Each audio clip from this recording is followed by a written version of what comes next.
आज आपण या टाटा शोरूम मध्ये कशासाठी आलो चला सांगतो. तर रामकृष्ण हरी मंडळी, स्वागत आपल्या मिनी ब्लॉग मध्ये. सकाळ सकाळ उठून मस्तपैकी आपल्या सुंदरीला धुवून घेतलं. अहो ते आज दसरा आहे ना म्हणून. तर मंडळी तुम्हाला पण दसऱ्याच्या हार्दिक शुभेच्छा. अरे गाडी धुके आधी. अरे होईल का गाडी धुतो थांब. मस्तपैकी गाडी धुवून निघालो सोलापूरला जायला. आणि जाता जाता म्हणलं आपल्या मोह मधल्या दुकानाला हार घालून जावं. मस्तपैकी दुकानाला हार घालून थेट निघालो सोलापूरला जायला. तुम्हाला वाटत असेल की हे सोलापूरला का चाललंय, कारण गाडीची डिलिव्हरी घ्यायची होती. कोणाच्या? माझ्या? खोट बोलायचं नाही. अहो ती गाडी घेतली आपल्या दाजीबानं. अहो ती क्लासून अधिकार आहेत. मग वाढल्या दाजीबानं खरा सया आणि मग घेतली गाडीची डिलिव्हरी. आणि इकडे मस्तपैकी आरतीचं ताट सजून ठेवलं होतं. आणि मग पूजा करून घेतली आपल्या गाडीची. पूजा करून झाल्यानंतर नारळ फोडून घेतला.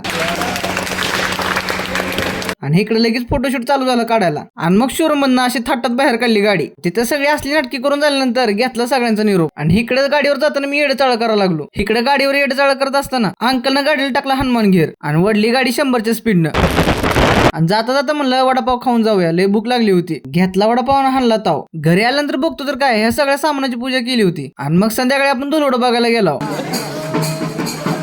आणि मग इकडे आपट्याच्या झाडाची पूजा करून घेतली. आणि मग आपल्या पारंपरिकरित्या कार्यक्रम उरकून घेतला. पहिल्या स्टार्टला आपण मारुती राजाच्या चरणी सोनं ठेवलं. आणि त्याच्यानंतर आपण तुकाईची आरती करून घेतली.